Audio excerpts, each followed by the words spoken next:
अब जाकर अकेले में पायल से बात करती हूँ। आखिर देखूं तो उसके दिमाग में चल क्या रहा है। कहीं ऐसा तो नहीं कि वो अपनी पसंद के लड़के से शादी करना चाहती है। राधिका पायल के कमरे के बाहर गई और दरवाजा खटखटाने लगी। पायल, दरवाजा खोलो। अरे पायल, मैं हूँ, तुम्हारी भाभी। ये दरवाजा क्यों नहीं खोल रही? मुझे तो कुछ गड़बड़ लग रही है। पीछे की तरफ से देखती हूँ जाकर। राधिका चुपके से घर के पीछे गई तो देखा पायल के कमरे की खिड़की खुली हुई थी। उसी खिड़की से राधिका पायल के कमरे में घुस गई। पायल, पायल कहाँ हो तुम? ये कहाँ चली गई? खिड़की भी खुली हुई है। राधिका ने पूरा कमरा छान मारा पर पायल उसे कहीं नहीं मिली। तो अब समझ में आया कि राधिका दिन रात इस कमरे में क्यों कैद रहती है। परिवार वाले से घर से बाहर नहीं निकलने देते तो सबसे छुपकर खिड़की के रास्ते बाहर भाग जाती है किसी से मिलने। मोहिनीपुर गांव अभी भी बहुत पिछड़ा था। वहां की महिलाओं को घर से बाहर नहीं निकलने दिया जाता था। उसी गांव में एक परिवार में राधिका ब्याह कराई। सासू माँ, ससुर जी, अजय जी मेरी ननद कहाँ है? अरे बहू, उसके बारे में बात मत कर। आज तेरी पहली रसोई है, जाकर खाना बना। वो कमरे में पड़ी होगी।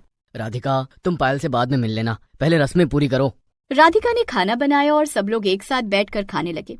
लेकिन पायल अभी भी वहाँ नहीं थी। हम लोग यहाँ खाना खा रहे हैं, पायल कहाँ है? बहू, वो बार बार जिद करती थी कि घर से बाहर निकलना है। जब हमने उसे मना कर दिया तब से वो अपने कमरे से बाहर ही नहीं निकलती। जाओ, तुम ही उसे खाना देकर आओ। ठीक है।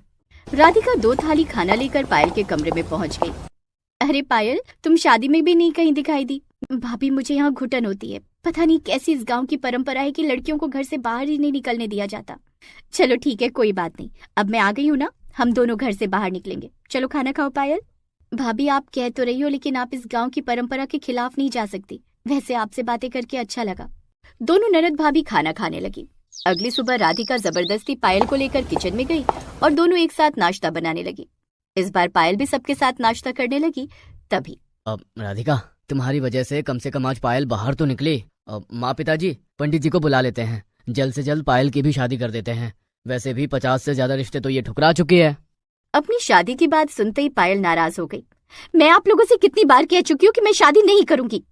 इतना बोलकर एक बार फिर से पायल अपने कमरे में चली गई। राधिका को कुछ समझ नहीं आया। बहू, इसी वजह से हम अपनी बेटी को पसंद नहीं करते। जैसे ही शादी का नाम लेते हैं मना कर देती है। पायल तुझसे 1 साल बड़ी है, फिर भी अब तक कुंवारी बैठी है। राधिका, तुम उसकी हम उम्र हो। तुम पता करने की कोशिश करना कि पायल आखिर शादी क्यों नहीं करना चाहती। जिंदगी भर कुंवारी बैठाकर तो नहीं रख सकते। खैर, नाश्ता करके अजय तो काम पर चला गया। दोपहर में अब जाकर अकेले में पायल से बात करती हूँ। आखिर देखूं तो उसके दिमाग में चल क्या रहा है। कहीं ऐसा तो नहीं कि वो अपनी पसंद के लड़के से शादी करना चाहती है। राधिका पायल के कमरे के बाहर गई और दरवाजा खटखटाने लगी। पायल, दरवाजा खोलो। अरे पायल, मैं हूँ, तुम्हारी भाभी। ये दरवाजा क्यों नहीं खोल रही? मुझे तो कुछ गड़बड़ लग रही है। पीछे की तरफ से देखती हूँ जाकर। राधिका चुपके से घर के पीछे गई तो देखा कि पायल के कमरे की खिड़की खुली हुई थी। उसी खिड़की से राधिका पायल के कमरे में घुस गई। पायल, पायल कहाँ हो तुम? ये कहाँ चली गई? खिड़की भी खुली हुई है। राधिका ने पूरा कमरा छान मारा पर पायल उसे कहीं नहीं मिली। तो अब समझ में आया कि राधिका दिन रात इस कमरे में क्यों कैद रहती है। परिवार वाले से घर से बाहर नहीं निकलने देते तो सबसे छुपकर खिड़की के रास्ते बाहर भाग जाती है किसी से मिलने। लेकिन इस बारे में अभी किसी को बताना ठीक नहीं होगा, वरना सब परेशान हो जाएंगे। राधिका एक बार फिर से उसी खिड़की के रास्ते वापस घर के अंदर आ गई। तभी उसके सास ससुर ने देख लिया। कहाँ गई थी बहू? घर के बाहर थोड़ी गंदगी हो गई थी, वही साफ करने गई थी। हमारी बेटी से अच्छी तो हमारी बहू है। हमारे घर का कितना ख्याल रखती है। बहू, हमारे लिए चाय बना दो और पायल के कमरे में भी चाय पहुंचा दो। ठीक है ससुर जी। राधिका चाय बनाने तो चली गई, लेकिन ससुर जी ने कहा पायल के कमरे में चाय पहुंचा दो। अरे जब पायल कमरे में ही नहीं है तो चाय क्या पायल के भूत को पिलाऊं? फिर पायल चाय बनाकर ले आई। तभी उसकी सास बोली, बहू तू रहने दे, इस बार मैं जाकर पायल को चाय देकर आती हूँ। अब राधिका डर गई क्योंकि उसे अच्छी तरह पता था कि पायल कमरे में है ही नहीं। अरे नहीं सासू माँ, आप क्यों तकलीफ करती हैं? नहीं बहू, तू ज्यादा काम मत किया कर, तुम्हारी सास दे आएगी। उसकी सास चाय का कप लेकर पायल के कमरे की तरफ जाने लगी। राधिका अंदर ही अंदर घबरा रही थी। क्या होगा अगर सासू माँ को ये सब पता चल गया तो इस घर में हंगामा खड़ा हो जाएगा। पायल, दरवाजा खोलो, चाय पी लो। दरवाजा खोलो पायल, सो गई क्या? राधिका की निगाहें भी उसी तरफ थी, लेकिन तभी पायल ने दरवाजा खोल दिया। आप मेरे सामने में ना फालतू का दिखावा मत किया करो। अगर सच में मुझसे प्यार करती तो मुझे समझती भी। पायल ने अपनी माँ के हाथ से चाय का कप छीन लिया और अंदर जाकर एक बार फिर से दरवाजा बंद कर लिया।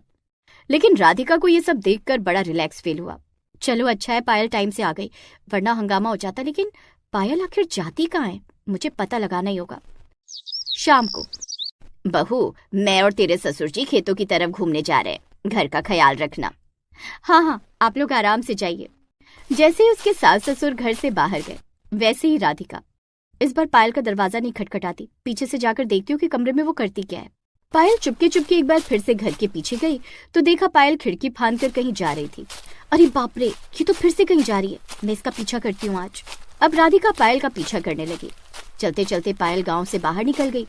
थोड़ी देर बाद राधिका ने देखा कि पायल किसी बीमार बुजुर्ग इंसान को ऑटो में बिठा रही है और उसे पैसे भी दे रही है। भाई साहब, इन्हें जल्द से जल्द अस्पताल पहुंचा दो, इलाज में जो भी पैसे लगेंगे दे देना, जो कम पड़ेंगे मैं कल आपको दे दूंगी। बहन जी, क्यों शर्मिंदा करती हो? अरे इतने सालों से मैं आपके लिए काम कर रहा हूँ, आप दुनिया के लिए इतना कुछ कर रही हैं, ये क्या कम है? ठीक है, मैं चलती हूँ, इन्हें लेकर जल्दी जाओ। ये बूढ़ा इंसान कौन था और ये ऑटो वाले के साथ मिलकर क्या कर रही है, कुछ समझ नहीं आ रहा है। राधिका किसी पेड़ के पीछे से छुपकर ये सब देख रही थी कि ऑटो वाला उस बुजुर्ग इंसान को लेकर चला गया और पायल वहां से जाने लगी। रात होने वाली है, बच्चों को खाना भी खिलाना है। इससे पहले कि मेरे घर वाले मेरा दरवाजा खटखटाने लगे, मुझे सारा काम खत्म करके अपने कमरे में भी पहुंचना है। अरे बाप रे, इसका मतलब इसके बच्चे भी हैं। आज तो इसका भांडा फोड़ कर ही रहूंगी। चलते चलते पायल किसी ढाबे में पहुंची। वहां उसने कम से कम 20 लोगों का खाना पैक करवा लिया। राधिका दूर से उसे देख रही थी। इतना सारा खाना किसके लिए लेकर जा रही है ये? खैर, पायल सारा खाना लेकर वहां से जाने लगी। चलते चलते वो किसी जंगल में पहुंच गई। जंगल में लकड़ी की एक बहुत बड़ी सी झोपड़ी बनी हुई। जैसे ही पायल खाना लेकर वहां पहुंची, वैसे ही उस झोपड़ी से ढेर सारे बच्चे बाहर निकल आए। दीदी आ गई, दीदी आ गई, दीदी आ गई। बच्चों, लो जल्दी से खाना खा लो और सो जाओ। जो होमवर्क दिया था वो पूरा कर लिया ना? दीदी, कल सुबह जब आप पढ़ाने आओगी तब आप हमसे खुश हो जाओगी, क्योंकि हम सब ने अपना होमवर्क पूरा कर लिया है। लेकिन दीदी, कल वो ऑटो वाला आया था और हमसे कह रहा था कि आप ज्यादा दिनों तक हमारे साथ नहीं रह पाएंगी, कभी न कभी आपकी शादी हो जाएगी और आप हमें छोड़कर चली जाएंगी। ऐसा कुछ नहीं होगा बच्चों, मैं कभी शादी नहीं करूंगी। मेरी कुंवारी ननद तो लाखों में एक है। ये इतना अच्छा काम कर रही है, फिर भी इसके घर वाले और गांव वाले इसे सपोर्ट क्यों नहीं करते? खैर, इससे पहले कि पायल घर पहुंचे, पहले मैं ही पहुंच जाती हूँ। राधिका भागते हुए अपने घर पहुंची। थोड़ी देर में पायल भी पीछे के रास्ते अपने कमरे के अंदर गई। रात में खाना पीना खाने के बाद राधिका ने अपने सास ससुर और अजय से कहा, कल आप तीनों मेरे साथ चलना। मैं आपको दिखाऊंगी कि मेरी लाखों में एक कुंवारी ननद आखिर शादी क्यों नहीं करना चाहती। ये क्या बोल रही हो तुम? कहीं उसका किसी के साथ चक्कर तो नहीं चल रहा? अगर ऐसा हुआ तो गांव वाले हम सबको इस गांव से बेदखल कर देंगे। सासू माँ, यही तो आप लोगों की गलती है। आप लोगों ने पायल को कभी भी समझने की कोशिश ही नहीं की, इसीलिए उसने आज तक अपनी सच्चाई किसी को नहीं बताई। अगली सुबह जैसे ही पायल खिड़की फांद कर उन्हीं बच्चों को पढ़ाने के लिए जाने लगी, वैसे ही राधिका अपने ससुराल वालों के साथ उसका पीछा करने लगी। सबसे पहले पायल ने बच्चों को पढ़ाया, उन्हें खाना खिलाया। बच्चे भी उसे खूब प्यार कर रहे थे। फिर वो अस्पताल में जाकर बूढ़े काका को देखने गई। फिर फुटपाथ पर रहने वाले कुछ भिखारियों को उसने खाना खिलाया। सारे लोग पायल को आशीर्वाद दे रहे थे।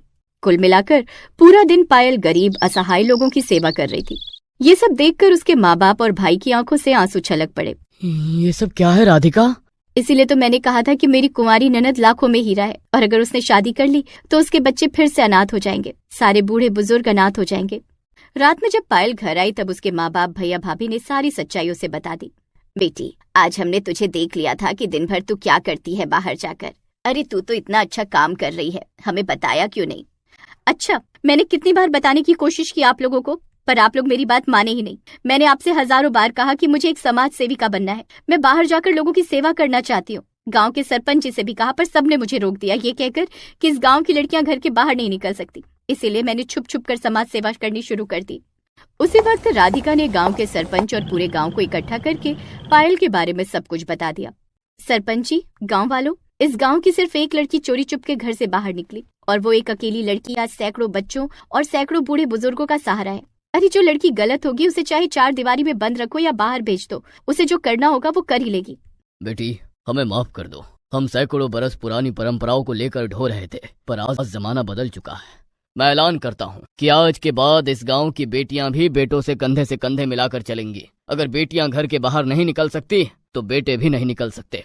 उस दिन के बाद पूरा गांव मिलकर समाज सेवा करने लगा और गांव में एक नई क्रांति आ गई, वो भी सिर्फ एक लड़की पायल की वजह से। मेरी कुमारी ननद लाखों में नहीं, करोड़ों में एक है।